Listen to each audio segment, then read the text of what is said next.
Salve nação, boa noite, como é que vocês estão? Vamos aí para mais um pós-jogo aí do Timão Boladão, canal que mais cresce no Brasil. Antes de tudo, quero agradecer aí aos novos inscritos. O nosso último vídeo foi mal, hein? Putz, meio triste, a gente não conseguiu alcançar quase ninguém. Lembrando que o pai não tem tantas redes sociais, né? Só tem aí o Twitter e o YouTube, então fica difícil. Eu dependo literalmente do engajamento, né? Então qualquer like, comentário ajuda bastante para o YouTube tentar recomendar meus vídeos. Então é isso, esse é o recadinho mais ou menos, né? Mas mesmo assim eu agradeço a todos aqueles que reservam um tempinho ali para dar pelo menos aquele likezinho bolado, que já ajuda bastante. Hoje, Corinthians e Tricas, na Química Arena e tal. Um jogo importantíssimo pro Corinthians aí tentar sair dessa draga da qual a gente tá fazendo parte, né? Um joguinho bem difícil, a gente já sabia que seria um jogo difícil. Tricas embalado aí com esse treinador novo. Apesar do Tricas não estar jogando bem pra caramba, ele tá conseguindo os resultados. E o Corinthians é aquilo, né? Um jogo bom, um jogo ruim, 2 jogos ruins, um jogo mais ou menos, 3 jogos ruins e um jogo bom. Então, essa média, essa oscilação do Corinthians indo bem nas Copas, indo mal no Brasileiro, é o que atrapalha até mesmo para a gente fazer um prognóstico para o nosso time. É isso, vamos falar um pouquinho do jogo, vamos falar da escalação, como o time foi para campo, né? A gente perdeu aí o Garro por conta de cartão no jogo anterior, né? Então já ia ser um time modificado, né? Com o Mateuzinho, porque o Fagner tá fora. Então, num clássico meio conturbado também ali na questão do goleiro, né? Porque a gente tá perdendo o Carlos Miguel, né? Dizem que já assinou, então era até dúvida, né? Durante a semana falavam em Matheus Donelli pro gol, mas o Carlos jogou e se saiu bem, né? Mas vamos falar isso já já. Perdão, gente. Como vocês podem ver, minha voz ainda não voltou. Além dela não ter voltado, há muito tempo eu não gritava gol pra caramba, né? Com vontade mesmo, tá ligado? Alegria, aquela extravasada monstra, né? Como alguns já sabem, eu tive filho recentemente, né? O menino fez 1 ano agora, pouco, mês passado. E aí não dá, né, mano? A hora do jogo do Corinthians, geralmente o menor tá dormindo, eu não vou sair gritando, acordar o cara, e aí ninguém dorme depois, né? Então eu consegui aí extravasar um pouquinho o golaço do Coronado e outro golaço do Mosquito, mas bora lá, vamos falar desse jogo. Vamos falar primeiro da escalação, como que o Corinthians entrou em campo e como ele foi pra cima das minas do Tricas. Carlos Miguel, Mateuzinho, Kaká, Caetano, né, que entrou no lugar do Pedro Henrique, que fez aquela merda, e o Félix Torres ainda tá, né, servindo a seleção. Hugo, perdeu o time, o pai ainda tá com sono, apesar de tudo, além de tudo, ainda tô com sono. Hugo na lateral esquerda, Moscardo, isso é uma surpresa, no lugar do Bidon, Ranieri, Igor Coronado, Gustavo Silva, Wesley e Yudi Monstro Alberto. Esse é o nome do jogo. Do outro lado é o Tricas. Não vou falar o nome de ninguém. Enfim. Como foi esse jogo? Né? O começo do jogo foi... O São Paulo começou um pouco melhor, né?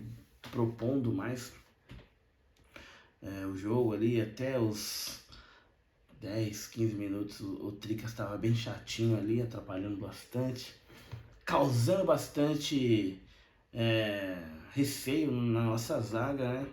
Muitas tabelas, chama atenção a quantidade de tabelas que eles fizeram ali, principalmente no lado direito, meio e do lado direito ali. Eles estavam conseguindo fazer isso com muita facilidade, né? O Moscardo não entrou bem no jogo, o Moscardo estava pesado, tava sem tempo de bola, literalmente sem ritmo de jogo, né? Então isso é uma surpresa, o fato dele ter começado o jogo. Não sei se por questão física de poupar o Bidon para que no segundo tempo a gente tivesse mais gás e uma opção de verdade, né, para troca. porque se o Moscardo tá sem ritmo e ele entra no segundo tempo, é outra situação, né? A gente teria ali que analisar, acho que a análise mais correta é, na troca de um pelo outro, é como seria numa eventual, é, no cansaço eventual ali do Benabidon se ele fosse titular, né? A gente precisando do resultado e tendo que colocar um cara sem ritmo é diferente, né? Imagino eu, né? Isso aqui é só uma opinião, não é uma informação. E aí a gente toma um gol numa jogada do Lucas, também com bastante passe ali.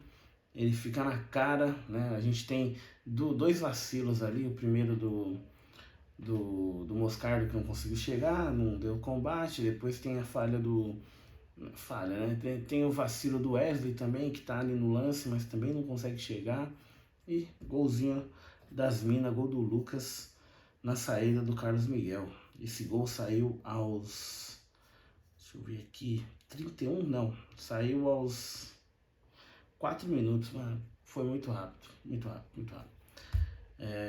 O Corinthians ainda tava sonhando com o hino nacional, né? Pra falar a verdade. E dali pra frente o Corinthians deu uma acordada e tal. Forçou ali um cartão do Douglas Costa. Mas mesmo assim não foi tão incisivo, né?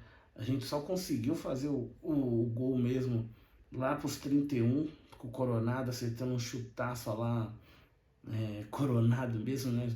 A maior qualidade dele é pegar bem na bola, chutar de fora da área, cobrança de falta, bola parada de modo geral. E ali ele mostrou que realmente não pode dar espaço, mas graças a Deus o Tricas deu esse espaço e a gente meteu um golzinho lá.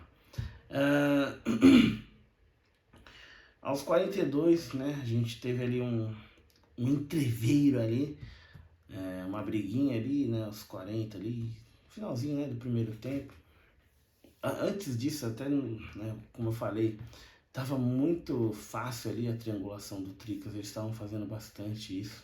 Toda jogada eram dois, teve uma que eles fizeram tanto um dois que chegaram na cara do gol com uma facilidade que, cara, absurda, absurda. E aí, né, num desses lances, eles fizeram o gol, mas foi um gol contra, mais um do Kaká. O Kaká foi bem no jogo, mas, cara, do mesmo jeito que ele tá fazendo gol lá na frente, ele tá fazendo gol na zaga também, né, mano? Gol contra. O segundo dele aí, vamos brigar pela artilharia ou não, né? Fica aí o questionamento. Espero que não, né, Kaká? Vamos dar uma maneirada. Enfim, 2-1 para as minas, né? O Corinthians estava bem no jogo nesse momento que a gente tomou gol, né? O Corinthians não estava perdidaço, apesar, né, dessas bolas aí que a gente estava tomando através dos 1-2 ali. Pelo lado esquerdo do Tricas, lado direito nosso, não estava tendo muito ataque, né? Não estava tendo muita opção. Eles preferiram muito mais o lado direito. E antes que alguém cornete o Hugo, não foi por conta disso. É mais a questão do meio campo estar desequilibrado, tá com um pouquinho mais de falta de combate. O próprio Ranieri não estava bem até então.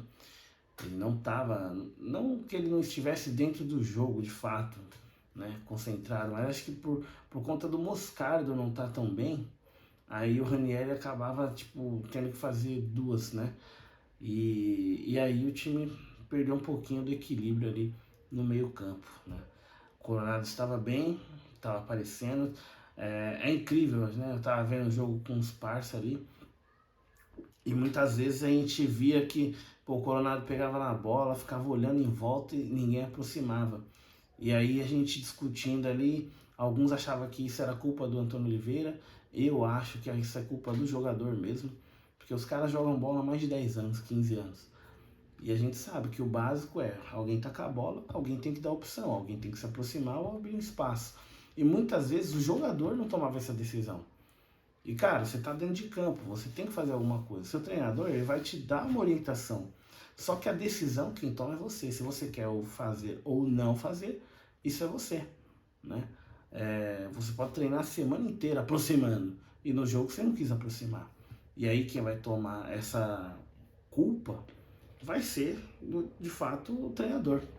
E aí a gente tem que ter um pouquinho mais de, tipo, honestidade intelectual, né, nessas horas. Os jogadores vacilam muito nessa hora também de tomada de decisão. Coronado com a bola no pé ali, olhando, os caras não tentam sair da marcação, não tentam virar, abrir um espaço, aproximar, fazer um dois.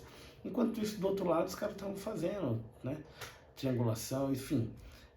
Eu acho que, assim, nesse caso específico, quando são lances de aproximação do time jogar um pouquinho mais próximo com a bola, eu coloco essa culpa muito mais no jogador do que no treinador. Porque jogando bola na quebrada, jogando bola no final de semana, se você não aproxima dos caras, você vai ouvir um monte dos caras. E você não tem um treinador para falar que você tem que aproximar. É o jogo. Senão o cara não tem opção. E é isso que eu vi hoje, muitas vezes no primeiro tempo.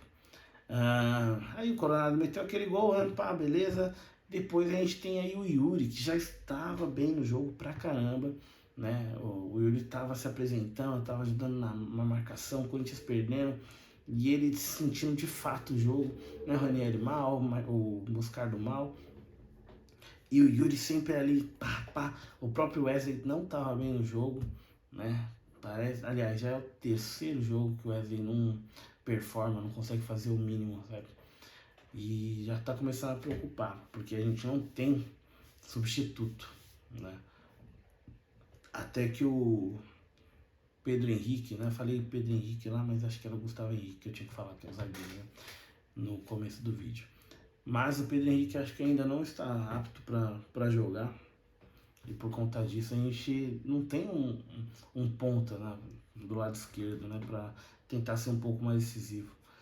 E aí o Wesley não indo bem, a gente perde de fato um jogador ofensivo, porque do outro lado o Mosquito também não estava muito bem no jogo, mas, né, numa saída de bola errada, péssima, graças a Deus, do Luciano, que pensa demais, que talvez na mente dele ele seja um craque de fato, ele é um 10, né, só na mente dele. Enfim, o Yuri toma a bola e o Mosquito acerta um golaço de esquerda, bolaça, monstro. E aí, 2-0, outro jogo, bora pro primeiro tempo, pro segundo tempo, tentar buscar a virada. E aí, terminamos dessa forma. Já no segundo tempo, a gente volta assim um pouco melhor que o Tricas. Volta ali com mais, né, o time mais acordado. Já sai o Moscardo e entra o Bidon. O time ganha mais equilíbrio, que é o que faltou ali no primeiro tempo. O Ranieri já começa a jogar um pouco mais, já consegue ter, né, fazer a dele primeiro para depois tentar cobrir alguém, tentar ajudar, né, somar. E aí o jogo é diferente, o jogo é muito mais bem jogado pelo Corinthians. Claro que não é um primor, a gente sabe a fase que nós estamos, mas a gente tem que dar crédito, né, quando necessário. E aí a partir dali, né, o Corinthians se mostra um pouco mais forte. A gente já tinha tomado alguns cartões ali no primeiro tempo, o próprio Caetano, na verdade o Caetano tomou um cartão logo no começo do segundo tempo, aos 68, 69, acho por aí. Tomou um cartão numa jogada bem ridícula assim. Perdão galera. Daqui a pouco o pai acho que vai capotar. Enfim, o Caetano tomou cartão aos 68. Aí entra, né, as substituições que a gente fez, vamos lá. A gente faz a substituição do Breno Bidon com o Moscardo já na entrada do segundo tempo. Depois a gente coloca o Pedro Raul no lugar do Mosquito, isso aos 71. E aí, pasmem, aos 77 a gente toma um cartão vermelho ali do Caetano, numa jogada que, se fosse no primeiro tempo, eu entenderia o cartão amarelo. No segundo, eu acho que foi um pouquinho além, porque o próprio Luciano, que estava com o cartão amarelo, estava pendurado desde o primeiro tempo, não tomou por ter parado um ataque promissor do Corinthians. Tanto é que eu tô certo que o Zubel Dias, o Barro Dias, sei lá quem, o treineiro do Tricas, tirou o Luciano. depois do lance. Então assim, ele entendeu também que aquilo era lance para cartão, se o juiz fosse correto e tivesse seguindo de fato o critério dele, que ele mesmo adotou. E aí depois aos 82 o Breno Bidon para uma jogada do Lucas ali, toma um cartão, esse aí faz sentido. Depois entra João Pedro no lugar do Wesley, porque a gente estava com o Ranieri na zaga, aquela coisa, né? O time tinha acabado de passar por um sufoco, literalmente, Carlos Miguel e o Mateuzinho, não nessa ordem, primeiro Mateuzinho, depois Carlos Miguel, livra a gente de tomar o 3-2, e aí se a gente toma esse gol era game over, de fato, era game over se a gente tivesse tomado esse gol.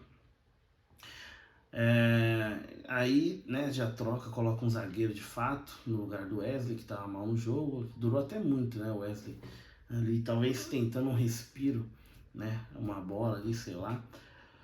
E aí o Lucas Moura, tá sim, Lucas Moura tomou um cartão, uma jogada parecida também, né, para um ataque promissor. E aí é aquela coisa, o São Paulo deixou também de jogar durante muito tempo, o Corinthians de verdade conseguiu mostrar um pouco mais de domínio para tentar refletir o que aconteceu, né? Porque depois não teve mais nada de fato no jogo, né? Jogadas incisivas, chutes a gol, de fato não teve, né? A partir ali da entrada de um zagueiro. A gente teve ali a entrada do Giovani no lugar do Coronado e o Matheus Araújo no lugar do Yuri Alberto, isso já nos acréscimos, né? Já para segurar o jogo ali, enfim, comemorar de fato o empate. Você pode estar falando, pô, que coisa feia comemorar um empate, putz, que ridículo, mas quanto mais rápido você entender que o Corinthians atual não é o Corinthians dos anos 90, não é o Corinthians dos anos 2000, não é o Corinthians do último ano, né, 2017, esse Corinthians é um Corinthians em reconstrução, então qualquer resultado diferente de uma derrota tem que se comemorar sim, porque antes de tudo o Corinthians precisa de confiança, precisa de bons jogos, né, na medida do possível. Sempre que você parar para reclamar de alguma coisa, lembre de ler os nomes que estavam no banco, para você ver quem é o Corinthians de fato que a gente tem para esse ano. Eu vou ler alguns nomes aqui para você entender quem estava hoje, porque você vai reclamar que o Corinthians é um time limitado, que gastou muito, que é mentira também, né? Porque 130 milhões você não faz nada demais, né? O futebol está inflacionado. Então vamos lá. Sabendo que Félix Torres, Romero, que não, tipo, no caso Romero, não é unanimidade, né? Ambos foram para suas seleções. Então assim, no mesmo um time que não tá voando, os caras ainda têm jogado a ponto de serem convocados para suas respectivas seleções. Então no banco a gente tinha Breno Bidon, Pedro Raul, João Pedro, Matheus Araújo, Giovani, Matheus Donelli, Léo Maná, Matheus Bidu, Guilherme Biro, Rian, Guilherme Inácio e Arthur Souza. Então esse era o banco do Corinthians, o banco que talvez pudesse mudar o rumo do jogo, caso a gente não tivesse com a menos e ter que fazer uma substituição apenas para tentar melhorar o esquema defensivo, proteger um pouco mais o time. Então assim, a gente sempre quer o time jogando melhor, propondo mais, só que a gente tá parado no folclore de falar, pô, aqui é Corinthians, aqui é Flamengo, no Corinthians é diferente, no Flamengo é diferente, no Palmeiras é diferente, no Tricas é diferente. Isso a gente falava lá atrás. Futebol do jeito que tá hoje, que a gente não consegue segurar uma promessa por 3 anos, por 2 anos, acho que a gente tem que pôr um pouquinho mais o pé no chão e parar com esse negócio do folclore, né? Pô, Corinthians as coisas desse jeito, daquele jeito. Isso era, a partir dos anos 2000, finalzinho ali dos anos 2017, 18, todo clube brasileiro passa por esses momentos, tirando os que estão ricos ou, né, que viraram SAF, enfim. É natural. O que eu quero que você entenda é que é natural ter esse tipo de oscilação em momentos de reconstrução. E no caso do Corinthians, não é só reconstrução. O Corinthians está passando por uma fase que, além de não ter dinheiro, deve muito, não consegue montar times fortes do dia para a noite, não consegue contratar os melhores técnicos do mercado, porque muitos deles recusam a bagunça que estava no clube, que está no clube. Então é até complicado você partir já do princípio de falar, pô, esperava mais desse time aí. Que isso é muito fácil falar. Eu também esperava muito mais. Só que quando você para entender que não dá pra ter um time do dia pra noite, começou janeiro, fevereiro você já vai ter um time. O Zubaldia tá com um time muito melhor do que o nosso em termos de saúde, né? Eles têm menos lesões, eles têm um banco melhor que o nosso, eles têm um time que joga junto há mais tempo do que o nosso, e mesmo assim ele não apresenta um bom futebol, ele apresenta resultado. Então, quando o Corinthians apresentou resultado e não apresentou bom futebol, mesmo assim o Corinthians apanhava, né? Falava, esse time não é confiável, não sei o que, mas o resultado estava vindo. Nas Copas estava vindo. Ah, mas ganha de time pequeno. Só que se perde para time pequeno, você vai ter outro problema, né? Então a resposta é ninguém está nunca satisfeito. Isso é um ponto. Então, né? Chega por hoje. Bora passar aí uma semana esperando qual vai ser a próxima bomba, né? Notas frias, vamos ver aí o que a mídia isenta e cheia de investigadores vai fazer sobre isso, vai falar sobre isso. Vamos ver também se sai o patrocínio Master essa semana, se sai o nome da Emirates, como dizem por aí. Vamos ver, Carlos Miguel mete o pé, qual vai ser o próximo goleiro. Coisa pra caramba pra ter respostas durante essa semana. Espero que vocês tenham gostado. Não esquece de fazer uma comprinha aí pelo link da Amazon. Ajuda nós aí. Pode comprar qualquer coisa, é só ir pelo link que tá aí na descrição e no primeiro comentário fixado. Espero vocês no próximo jogo. Se quiser que eu fale sobre notícia da semana, manda aí. Se quer que eu repercuta essas notícias, muitas delas plantadas, outras delas só pelo clique. Talvez seja o que esse canal precisa, né? Em busca do clique perfeito para ver se a gente alcança mais gente. Beleza? Tamo junto. Obrigado. Ótima semana para nós e vai Corinthians.